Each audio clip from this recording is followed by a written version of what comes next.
DTA Bhagalpur is back again. आइए मित्रों, आपकी जीत का काफिला रुकने नहीं देंगे। 1 जनवरी 2022 ऑनलाइन प्रश्न ईवीएस। पहला प्रश्न है, त्रिवेंद्रम और गांधी धाम के बीच की दूरी। देखिए, दूरी दिया गया है, डिस्टेंस। यदि कोई रेलगाड़ी इस दूरी को 42 घंटे में तय कर लेती है, ठीक है, टाइम भी दे दिया है, तो क्या निकालना है? औसत चाल निकालना है। तो चाल बराबर होता है सूत्र, चाल बराबर क्या होता है सूत्र? दूरी बटा समय, टोटल जो डिस्टेंस है बटा कर दीजिए टाइम से, ठीक। तो 2268 और बटा 42 घंटा दिया गया है, भाग दे दीजिए।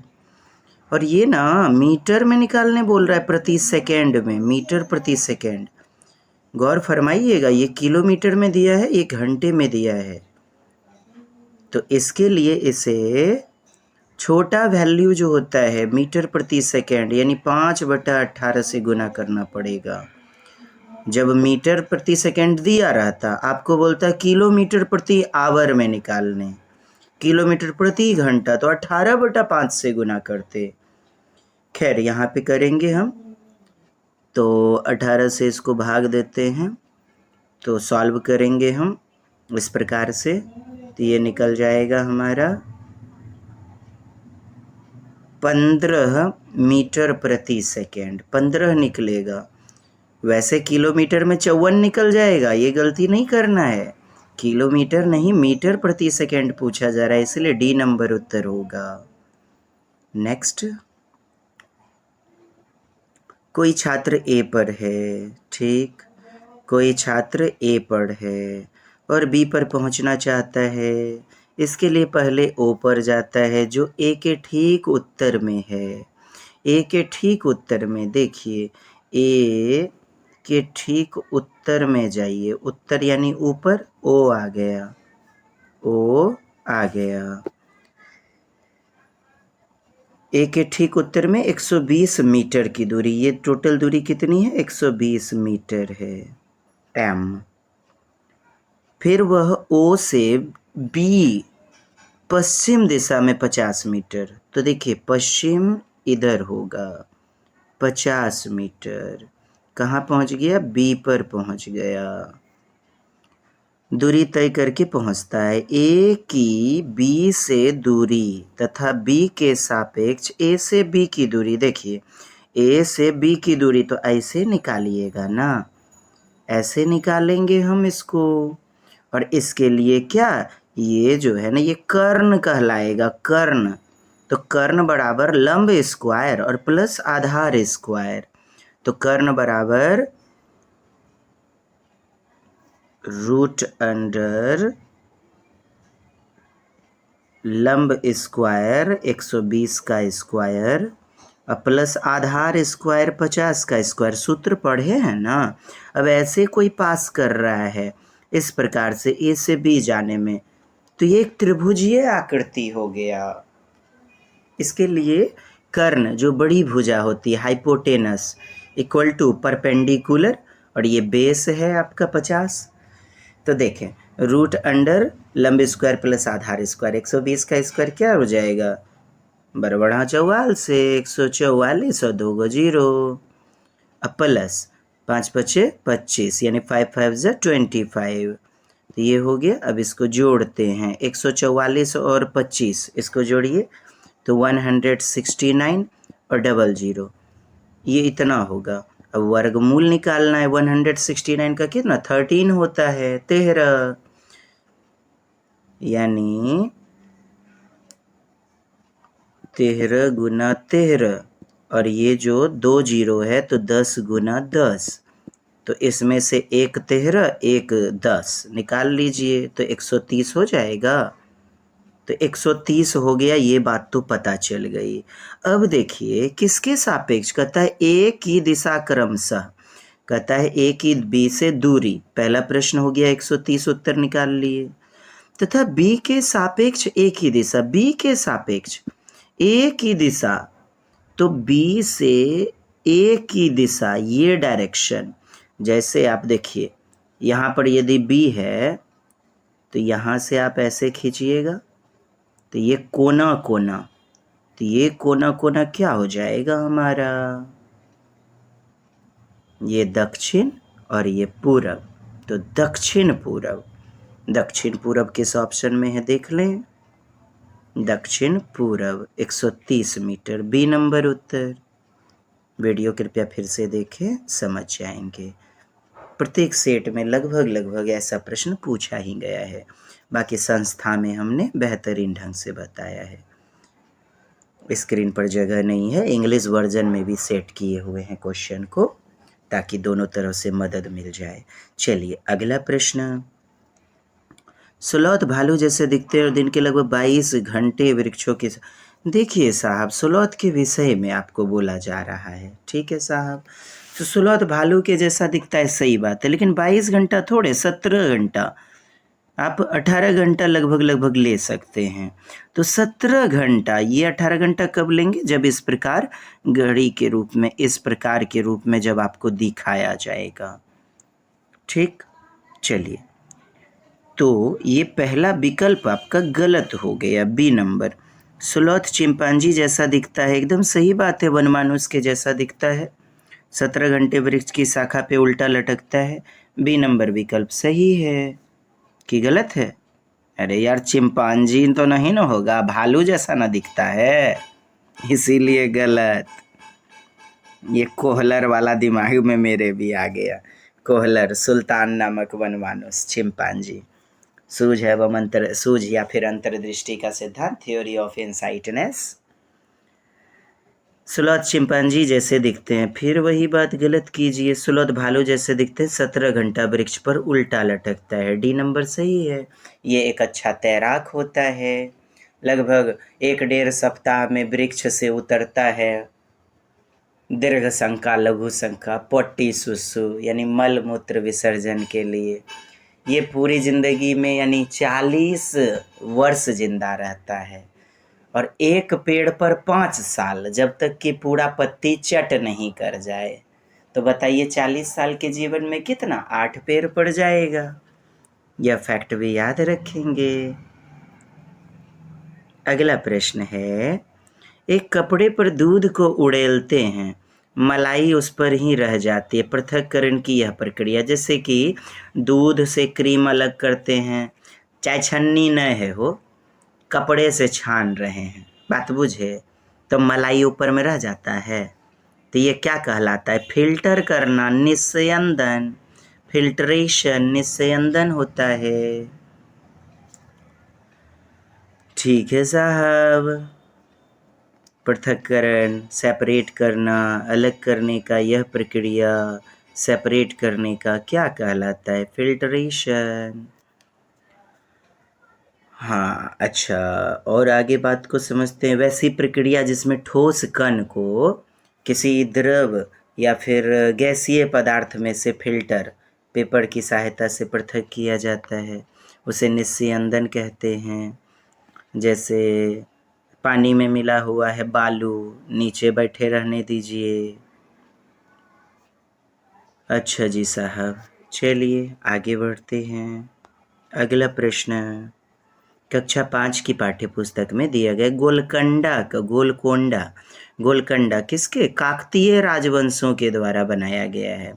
काकतीय राजवंश, पहले ये ना मिट्टी का बना हुआ था, इसमें इकोसिस्टम, प्रतिध्वनि यानी पैसा भी गिरेगा तो ऊपर राजा को महल में सुनाई आ जाता था, या पैरों की आहट वगैरह, ये इको ध्वनि है। और वाटर सिस्टम का अद्भुत नमूना है, यहाँ आंध्र प्रदेश में है ये, हैदराबाद, गोलकोंडा का किला। 1 सेंटीमीटर जमीन पर 110, देखिए 1 सेंटीमीटर बराबर 110 मीटर, ठीक। तो कहता है फतेह दरवाजे, मानचित्र में फतेहपुर सिकरी का जो दरवाज़ा, जमीली दरवाजे की दूरी 10.7 सेंटीमीटर है, तो दरवाजे के बीच देखिए 10.7 दिया है, 1 सेंटीमीटर बराबर 110 मीटर, तो 10.7 में कितना होगा, तो गुना कर लीजिए साहब, गुना कर लेंगे हम, तो गुना करते हैं, गुना 110, तो कितना आ जाएगा, 1.7177 किलो जब गुना करेंगे इसे तो एक इतना 1177 मीटर निकलेगा। इसको आप गुना करें, दशमलव के बाद 0 आएगा वो कट जाएगा, इतना मीटर हो गया। और कम से कम दूरी जो है ना दिया गया पूछा जा रहा है हमसे, तो दूरी पूछा जा रहा है किस में? किलोमीटर में। इन दोनों दरवाजे के बीच की कम से कम दूरी होगी। देखिए सब किलोमीटर में न दिया गया है, आप मीटर में जैसे निकालिएगा तो 1177 होगा, लेकिन ऑप्शन आपका किलोमीटर में दिया गया है दोस्त। तो मीटर को किलोमीटर में बदलने के लिए 1000 से भाग देंगे। तो 3 गो 0 है, 1 2 3, दशमलव यहाँ पर पड़ जाएगा। तो 1.177 बी नंबर उत्तर हो जाएगा। चलिए अगला प्रश्न। 3 राज्यों का वह समूह जिसके किसी किनारे पर बंगाल की खाड़ी है, ठीक है, कौन सा है? 3 राज्यों का समूह, तो हमारा सी नंबर हो जाएगा, उड़ीसा। आप देखिए भारत का नक्शा, यदि इधर बंगाल की खाड़ी है, इधर उड़ीसा मिलेगा, आंध्र प्रदेश इधर आपका, तमिलनाडु इधर, तो इधर बंगाल की खाड़ी है ना, आंध्र प्रदेश तमिलनाडु, तो हमारा सी नंबर उत्तर। अब देखिए केरल, केरल तो साहब उससे सटा हुआ क्या है? अरब सागर है इधर जो पड़ता है, नीचे हिंद महासागर होता है, इसलिए डी गलत।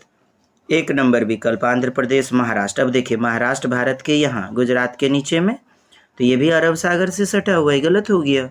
अब बी नंबर ऑप्शन देखिए, यहाँ केरल दिया गया है इसलिए गलत हो गया। सी नंबर बचा हमारा ऑप्शन, उत्तर हो जाएगा। मान लीजिए आप मध्य प्रदेश में हैं, देखिए एमपी,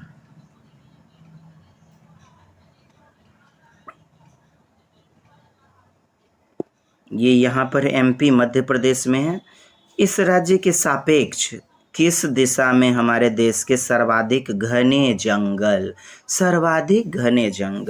तो देखें इस राज्य के दिशा में इधर है ना घना जंगल पड़ता है, पहाड़ियाँ वगैरह, जो आपके 7 सिस्टर्स हैं, 7 बहन राज्य, जैसे एटीएम आना मम्मी ट्रिक है याद रखने के लिए, अरुणाचल प्रदेश, असम, मेघालय, मिजोरम, मणिपुर, तो ये सब घने जंगल पड़ेंगे। ये एरिया उत्तर, ये पूरब, तो उत्तर पूरब, नॉर्थ ईस्ट, उत्तर पूरब, बी नंबर उत्तर। ठीक है साहब, आगे बढ़ें। अगला प्रश्न, माउंट एवरेस्ट की चोटी की ऊंचाई, तो 8850। फैक्ट्स है, याद रख लें। माउंट एवरेस्ट, अच्छा नेपाल में इसे सागर माथा माने स्वर्ग का शीर्ष कहा जाता है।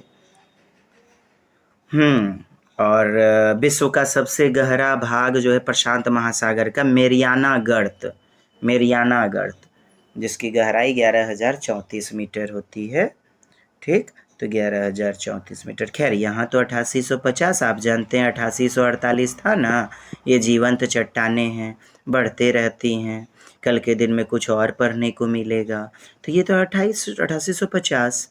अगला प्रश्न है हमारा, टूटता तारा होता है कोई, तो क्या होता है साहब टूटता तारा? देखिए टूटता तारा, उल्का पिंड, उल्का, मेटेरॉइड होता क्या है? यहाँ तो हमारा उत्तर सी नंबर हो जाएगा, उल्का। देखिए ये ऊपर आकाश में है टूटता तारा, तो उल्का, और धरती पे गिर गया तो उल्का पिंड, मेटेरॉइड कहलाएगा, गिर गया यदि, ठीक। और बाकी फैक्ट्स जाने। आप जानते हैं कि हमारे जो सौर मंडल है, सोलर सिस्टम, उसमें कई सारे गैस के गोले हैं, कई सारे पिंड हैं, ठीक। ये जब भ्रमण करते करते धरती के वायुमंडल में प्रवेश करते हैं, तो वायु के साथ जो घर्षण होता है, घर्षण के कारण गर्म होकर के जल उठता है, जिसके परिणाम स्वरूप प्रकाश उत्पन्न होता है। इसी को टूटता तारा कहते हैं। अंतरिक्ष में चारों ओर चक्कर लगाने वाले ग्रहों के टुकड़े या पत्थरों को उल्का कहते हैं। और जब कोई उल्का बिना पूरी तरह जले हुए पृथ्वी पर आकर के गिर जाए तो उसे मेटेरॉइड उल्का पिंड कहिएगा। पृथ्वी की कक्षा में पृथ्वी पर गिर गया, कक्षा में प्रवेश कर गया तो वह उल्का है, मेटोर। सी नंबर उत्तर। अगला प्रश्न कहता है खेजड़ी वृक्ष के बारे में कथन पर विचार कीजिए। खेजड़ी, खेजरडली, ठीक। चल, तो एक विकल्प, यह मुख्य वृक्ष मुख्यतः रेगिस्तान क्षेत्रों में पाया जाता है, रेगिस्तानी इलाके में पाया जाता है। ये बात तो सही है। खेजड़ी वृक्ष आपके राजस्थान में। इसे उगने के लिए अधिक जल की आवश्यकता नहीं होती, सही बात है। अति अल्प आवश्यकता या नहीं आवश्यकता होती है। यह वृक्ष अपने तने में जल को संचित रखता है। ये तो रेगिस्तानी ओक वृक्ष के बारे में बोल दिया, तो सी तो गलत हो जाएगा ना। जिसके तने में स्टोर रहता है पानी, ऑस्ट्रेलिया में पाया जाता है विशेषतया, इंडोनेशिया वगैरह, है ना साहब। ये गलत हो गया।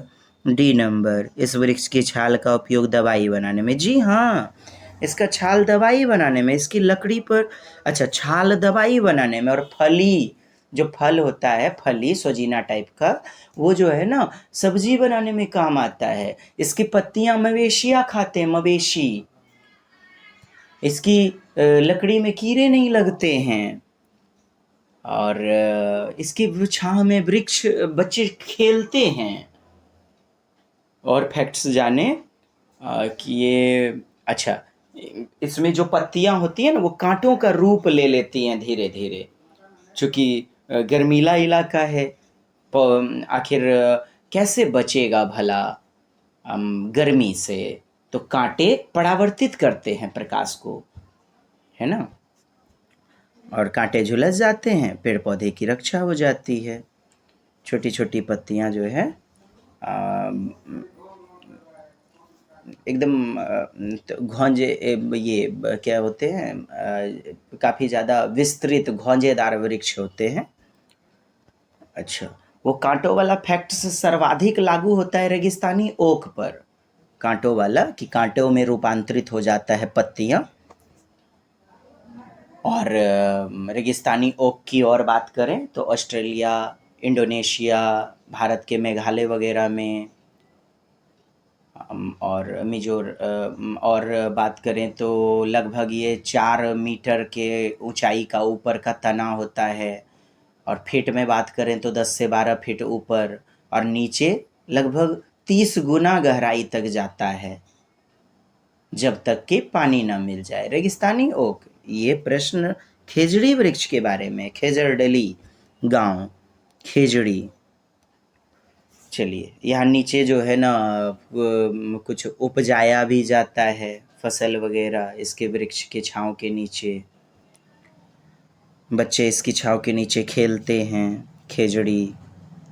चलिए आगे बढ़ते हैं। अच्छा, ए बी डी हो जाएगा, सी तो गलत हो गया है। सी रेगिस्तानी वृक्ष के बारे में, रेगिस्तानी ओक के बारे में बोल रहा है। A B D. अगला प्रश्न है हमारा, किसी छात्र द्वारा नीचे दिए गए कथन पर विचार कीजिए। मैं जिस क्षेत्र से आया हूँ वहाँ बारिश बहुत कम होती है, गर्मी बहुत पड़ती है, गर्मी बहुत पड़ती है, घर मिट्टी का है। तो ये राजस्थान के बारे में बोल रहा है। ये राजस्थान के बारे में, राजस्थान है, हमने क्लास में भी कई बार बताया हुआ है ना। मिट्टी से पोत करके गोबर आदि मिला करके घरों को लिपाई भी किया जाता है। कटीली झाड़ियों से जो है ऊपर का छत बनाया जाता है। कटीली झाड़ियाँ होती हैं ऊपर, सूखे प्रदेश में ऐसा घर पाया जाता है। हाँ, विरल वनस्पति होती है यहाँ पर, विरल यानी कि काफ़ी कम मात्रा में वनस्पतियाँ। और टेम्परेचर काफ़ी ज़्यादा तापमान जो है कभी कभी कम हो जाएगा और कभी कभी काफ़ी उच्च तापमान हो जाएगा। मतलब साहब, रात के समय में सोच के देखिए, ठंडी लगती होगी ना बहुत ज़्यादा, तो तापमान कम हो गया। हाँ, राजस्थान में इस फैक्ट्स को देखें। चलिए आगे बढ़ें। कटीली झाड़ियाँ राजस्थान। चलिए अगला प्रश्न है, किसी सभा में अपना परिचय देते समय किसी छात्र के कथन पर विचार कीजिए। मैं जिस जगह से आया हूँ वहाँ के अधिकतर लोग सरसों के तेल में बनी पकी मछली, तो कश्मीर चले जाइए ना, सरसों के तेल में। हमने अपने नोट्स में एकदम बेहतरीन ढंग से पढ़ाया हुआ है, बताया हुआ है आप मित्रों को।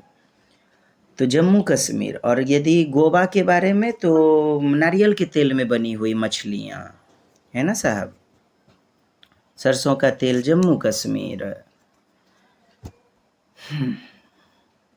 और सरसों का तेल आप जानते हैं मोनो अनसैचुरेटेड फैटी एसिड मिला हुआ रहता है, भरपूर रहता है, मोनो अनसैचुरेटेड फैटी एसिड। आगे बढ़ें। अगला प्रश्न, कोई वयस्क हाथी, अच्छा सही कथन चुनना है, ठीक है चुनते हैं। कोई वयस्क हाथी एक दिन में 2 क्विंटल से भी अधिक यानी 220 किलोग्राम हरे पत्ते, 100 से 150 केजी पत्तियां खाता है। ये गलत हो गया। 100 से 150 केजी, 1 से 1.5 क्विंटल, तो यहाँ 2 क्विंटल, ही तो वजन बोल दिया है। वजन जो होता है ना 1.5 से 2 क्विंटल होता है, यानी 150 से 200 केजी तक हाथी का। अधिक भारी बड़े हाथी बहुत ज़्यादा आराम करना पसंद करते। यार 2 घंटा से 4 घंटा सोएबे करता है, बहुत ज़्यादा आराम कहाँ किया, गलत बात है ना। यहाँ तक कि 3 महीने की आयु के हाथी के बच्चे का भार सामान्यतः लगभग, बताया ना 150 से 200 केजी, सी नंबर ऑप्शन सही है। अधिकांश हाथी औसतन एक दिन में 9 से 10 घंटे सोते हैं, 2 से 4 घंटे ना। चलिए सी नंबर हमारा उत्तर हो जाएगा। अगला प्रश्न, एक समूह को चुनिए जिसका प्रयोग पुनः चक्रण रिसाइकल के पश्चात किया जाता है। वैसा आपको समूह चुनना है रिसाइकल के पश्चात।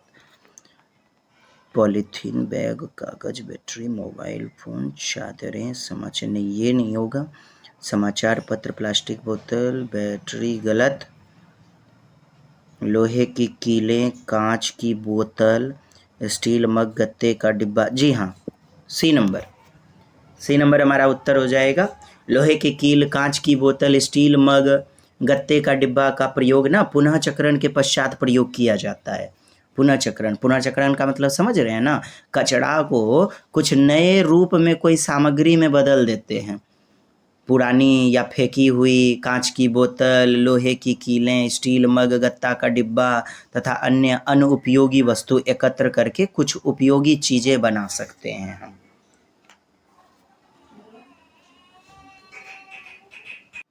देखिए पॉलीथीन, पन्नी वगैरह को रिसाइकल आप करते हैं।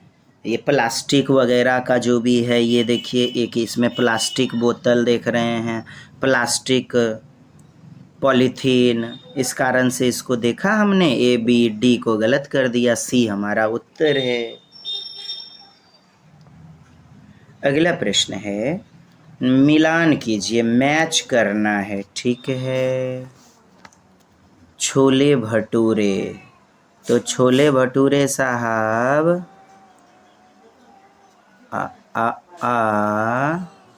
पंजाब, 1 के साथ ई में चले जाइए, ई 1 के साथ ई, और ये ई में गया। और नारियल डली, टेपियोका, ये केरल, बी, ई बी देख रहे हैं, ई बी डी नंबर विकल्प हमारा।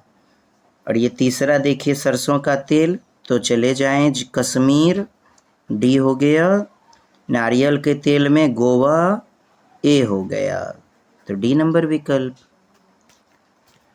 छोला भटूरा पंजाब, नारियल डली कड़ी के साथ तो ये केरल, और सरसों का तेल कश्मीर, नारियल का तेल गोवा। आगे बढ़ते हैं, डी नंबर उत्तर है।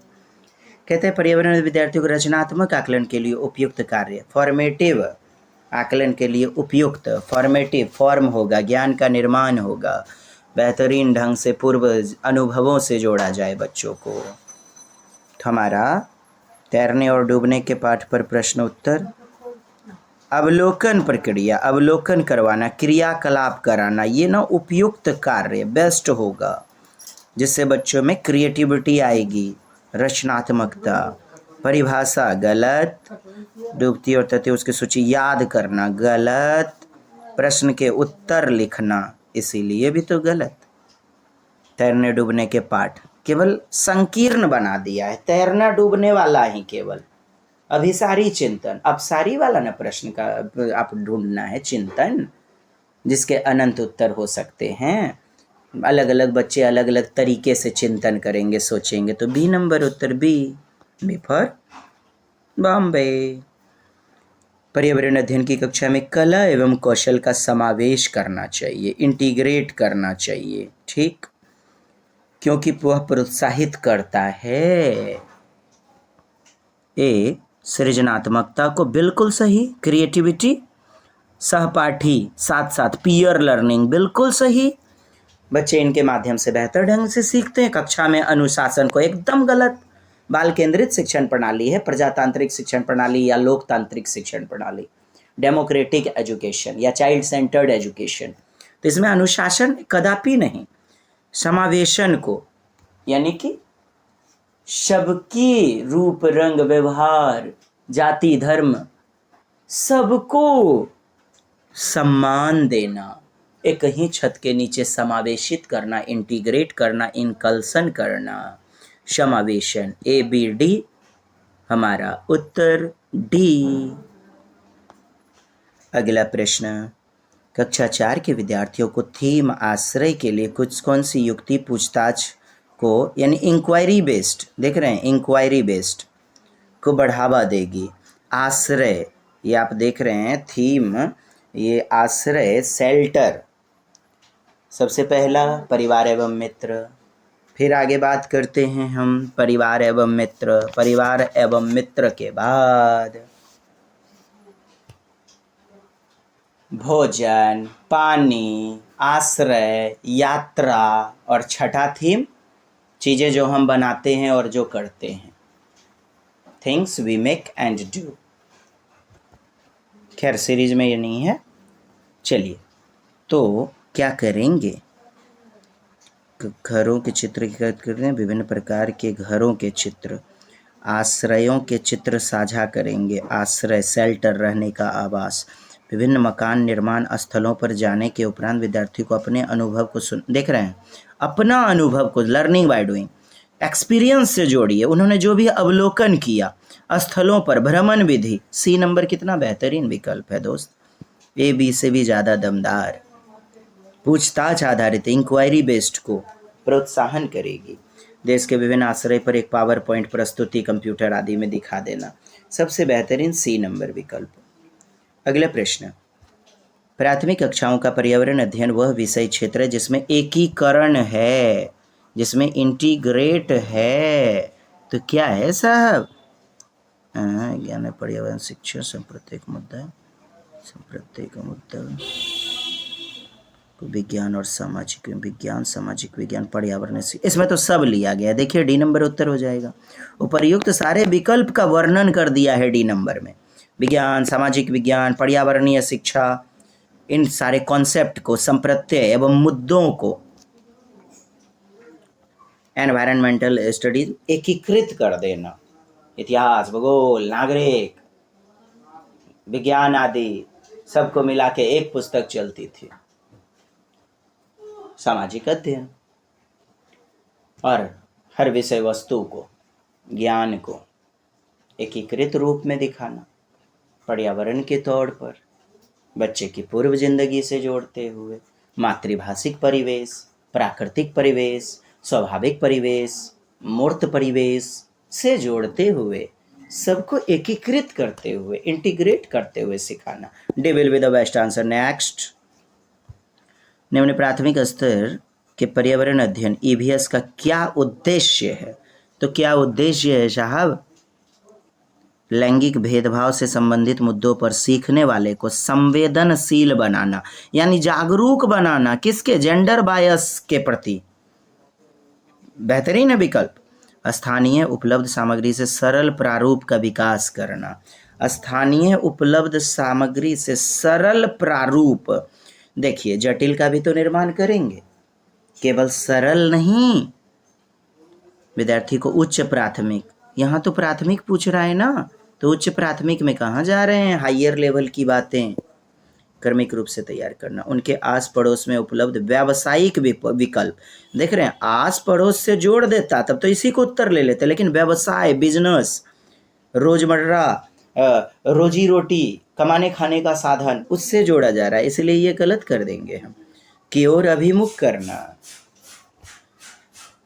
यहाँ उत्तर हमारा 1 नंबर विकल्प हो गया।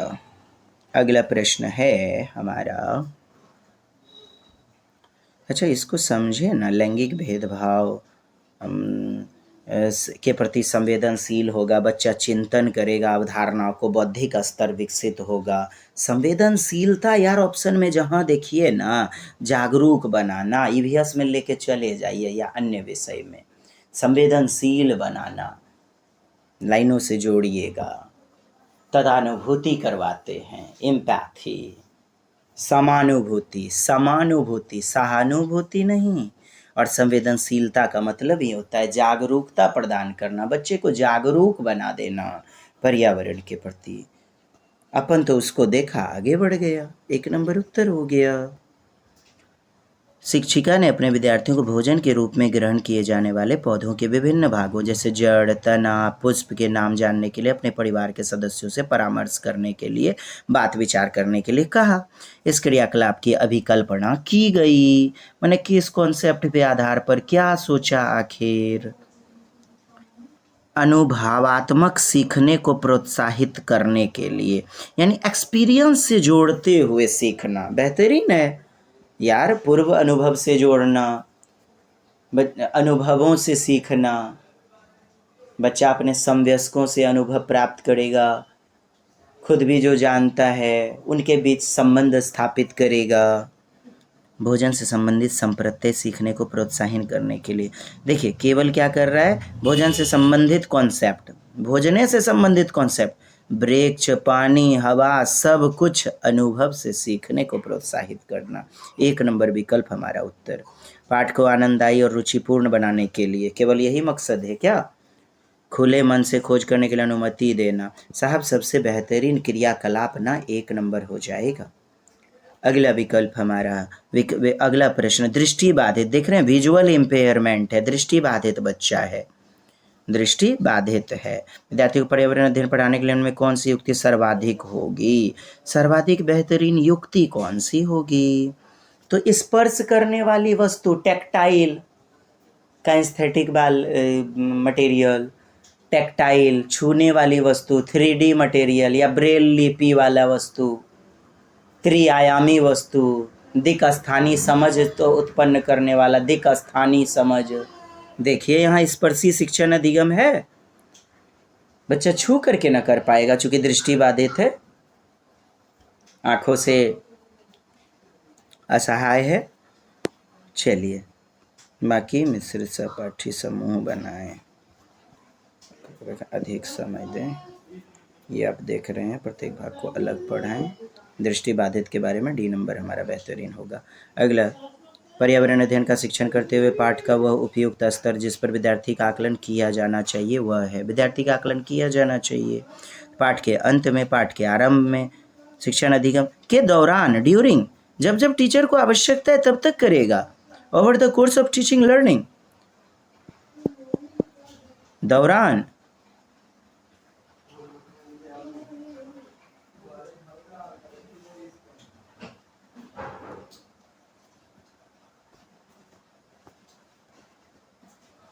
आपको अपने विद्यार्थियों के पर्यावरण अध्ययन परियोजना का आकलन करना है, उन्हें शीघ्र प्रतिपुष्टि, फीडबैक, देख रहे हैं तुरंत देना है फीडबैक, और जब तुरंत फीडबैक देना है जांच सूची, चेकलिस्ट, तुरंत ही जांच सूची बनाइए, है ना साहब, तुरंत फीडबैक के लिए जांच सूची साधन का प्रयोग करेंगे।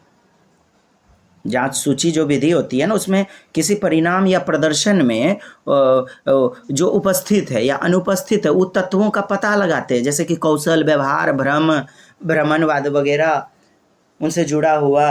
अच्छा, बच्चे में भ्रम कहाँ हुआ, भ्रम, बच्चा कहाँ फंस गया, कितना निगेटिव मार्किंग आया, जांच सूची तैयार किया एक रिपोर्ट कार्ड के रूप में, तुरंत फीडबैक देना है। यहाँ पर सपाटी आकलन नहीं लेंगे, सपाटी आकलन में वक्त लगता है साहब, अवलोकन भी यहाँ नहीं लेंगे, यहाँ सी नंबर उत्तर होगा। अगला प्रश्न, सीखने का आकलन, असेसमेंट ऑफ लर्निंग, क्या ऑफ, तो सीखने का आकलन बोले तो सम्मेटिव टाइप का, योगात्मक आकलन के टाइप का। तो शिक्षक विद्यार्थियों को उपलब्धि के विषय में जानकारी एकत्र करें, विद्यार्थी को उपलब्धि के विषय में जानकारी एकत्र करें। जो भी अचीवमेंट प्राप्त कर चुका है तो बाद की प्रक्रिया हो गई ना, इसलिए 1 नंबर। और बाद की प्रक्रिया क्या कहलाती है, सीखने का आकलन। और उस दौरान या पूर्व तो अधिगम के लिए आकलन, असेसमेंट फॉर लर्निंग। जैसे चिड़ियाघर भ्रमण पर ले जाने से पहले बच्चों से बात करना, तो के लिए, अधिगम के लिए आकलन, असेसमेंट फॉर लर्निंग। चिड़ियाघर से घुमा करके लेते आई शिक्षिका, अब बात कर रही है, तो सीखने का आकलन। यह मूल्यांकन की अपेक्षा शिक्षण का एक मार्ग है, केवल मार्ग है, इसीलिए करवाना है क्या। यह विद्यार्थी द्वारा नवीन नया ज्ञान दक्षता प्राप्त करने की प्रगति में प्रतिपुष्टि देता है। दक्षता प्राप्त, क्या सभी बच्चे दक्ष हो पाएंगे, समावेशी कक्षा है ना साहब। सीखने के बारे में सूचना तथा अगले चरण के लिए उन्हें सहारा दिया जा सके। चलिए 1 नंबर हमारा उत्तर, शिक्षा विद्यार्थी को उपलब्धि जो भी उसने प्राप्त किया, नंबर, मार्क्स, ग्रेडिंग वगैरह, उपलब्धि, अचीवमेंट के विषय में जानकारी को एकत्र करते हैं, कलेक्ट करते हैं। बाद वाली फीलिंग नहीं आ रही है, सीखने का आकलन पूछा जा रहा है ना, इसीलिए हमारा उत्तर 1 नंबर। अगला प्रश्न, NEP नई शिक्षा नीति, न्यू एजुकेशन पॉलिसी 2020, वही कृष्णस्वामी कस्तूरी रंगन की अध्यक्षता में जो गठित हुई थी, ठीक। तो कहता है प्राथमिक कक्षाओं निम्न में क्या स्तर होगा, निम्न में क्या स्तर होगा, आरंभिक स्तर, मध्य स्तर, बुनियादी स्तर। मारिए ना बुनियादी स्तर, फाउंडेशनल स्टेज। कहता है क्या, प्राइमरी क्लासेज, प्राथमिक कक्षाओं 1 to 5 के लिए, तो 1 to 5 के लिए देखिए, पहला प्रिपरेटरी स्टेज, प्रारंभिक वाला, आरंभिक स्तर, ठीक। 3 वर्ष से लेकर के 3 वर्ष से, जैसे नर्सरी, जैसे पहले किड्स, पहले ये आप आंगनबाड़ी देखें, आंगनबाड़ी, नर्सरी, प्री नर्सरी, उससे भी पहले प्री नर्सरी, जैसे LKG UKG चलता है ना, तो वो 3 भाग में बांटा है। उसके बाद 1 क्लास 2 क्लास को बांटा गया है प्राथमिक स्तर में। फिर उसके बाद आपका क्लासेज 1 to 5, तो यहाँ पर क्या, फाउंडेशनल स्टेज, बुनियादी स्तर। हमने अपने नोट्स में वर्णन किया है इस बात का, आधारशिला है ये, ठीक। चलिए, बुनियादी स्तर और आपका जो है बुनियादी स्तर, आरंभिक स्तर, मिडल स्टेज, मध्य स्तर, मिडल स्टेज, मध्य स्तर। तो प्रिपरेटरी देखिए 1 समझते हैं, 3, 4, 5 का उम्र, ये आंगनवाड़ी, प्री नर्सरी, नर्सरी चला गया बच्चा। अब उसके बाद फिर प्रिपरेटरी जो स्टेज है, प्रिपरेटरी स्टेज, ये देखें, ये प्रिपरेटरी स्टेज आरंभिक, इसको 2 भागों में बांटा गया है। इधर आपका आंगनवाड़ी, प्री नर्सरी, फिर नर्सरी, उसके बाद क्लास 1 और क्लास 2। तो क्लास 1 और क्लास 2 ये भी आरंभिक स्तर, प्रिपरेटरी स्टेज में आते हैं। यहाँ कूट देखा मैंने तो समझ में आया, यहाँ तो C नंबर होना चाहिए। और देखिए 1 और 2 इसमें आ जाएगा। अब 3 क्लास, 4 क्लास, 5 क्लास, ये आपका फाउंडेशनल स्टेज, बुनियादी स्तर के अंतर्गत आएगा। तो A और C दोनों विकल्प हमको लेना पड़ेगा जी। प्राथमिक स्तर पर निम्न में क्या प्रक्रिया कौशल नहीं है? प्रक्रिया कौशल नहीं है। क्रियाशील परिवर्तनों का परिभाषित करना, परिकल्पना की जांच करना, तथ्यों को अनुसरण करना। कौन सा नहीं है पूछा जा रहा है? तो हमारा सी नंबर टेस्टिंग हाइपोथेसिस, परिकल्पना की जांच करना। क्या प्राथमिक स्तर पे बच्चा परिकल्पना, जो भी हाइपोथेसिस दे दिया गया है, जो भी संप्रत्यय दे दिया गया है, उसको शोध करेगा क्या? कॉन्सेप्ट वगैरह को नहीं, माइंड मैपिंग करता है, मानचित्रण मन के द्वारा सोचता है, छवि बनाता है। क्रियाशील परिवर्तन क्रियाशील परिवर्तन जैसे कि ठोस वस्तु बर्फ पानी में कैसे पिघल गया, तो बच्चा उसे अपने शब्दों में परिभाषित करेगा, बताएगा। कौन सा कौशल नहीं है? तथ्यों को अनुस्मरण करना, रिकॉलिंग फैक्ट्स बताना। ये हमारा परिकल्पना की जांच करना, ये तो हायर लेवल के बच्चे कर पाएंगे। सी नंबर उत्तर।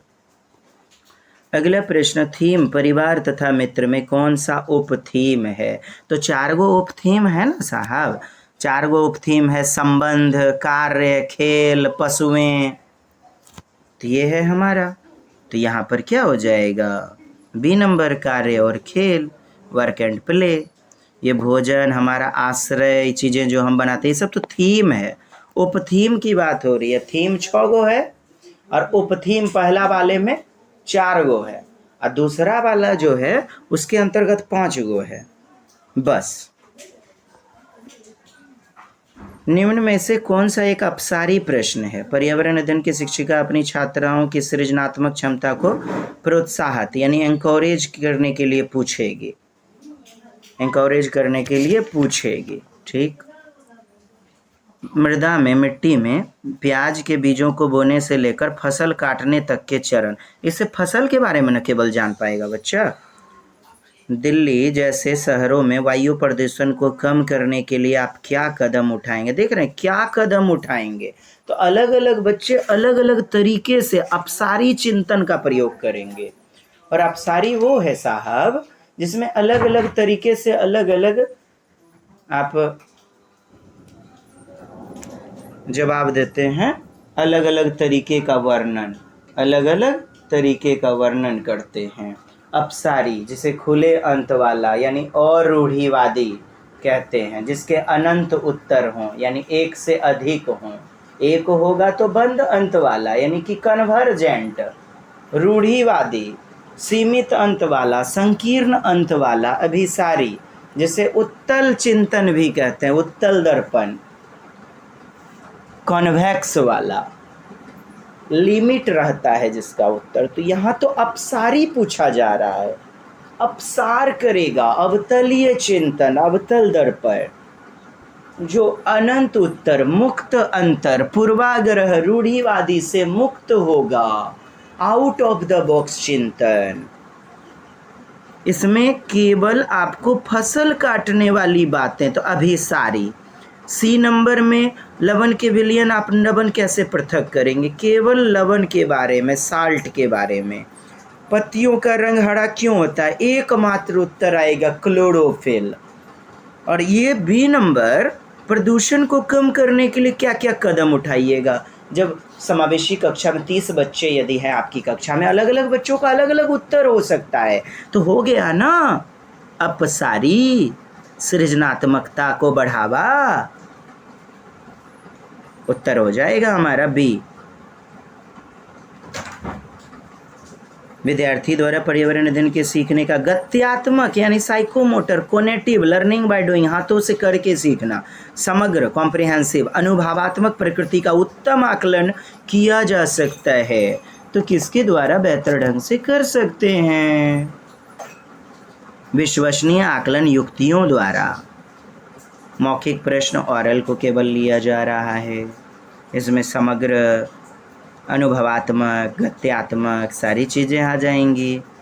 विश्वसनीय आकलन युक्तियाँ जैसे OMR, जैसे टेस्ट लेते हैं हम, मानक परीक्षण, क्रम निर्धारण, मापनी, रेटिंग स्केल नहीं, पेन पेपर टेस्ट कभी लीजिए ही मत, कभी मत लीजिए। मौखिक परीक्षा केवल ऑरल। तो बताइए जो मूक बाधिर हैं वो क्या जवाब देंगे? विश्वसनीय आकलन सी नंबर दृष्टिबाधितों के लिए भी ब्रेल लिपि में तैयार रहता है। हमारा उत्तर हो जाएगा।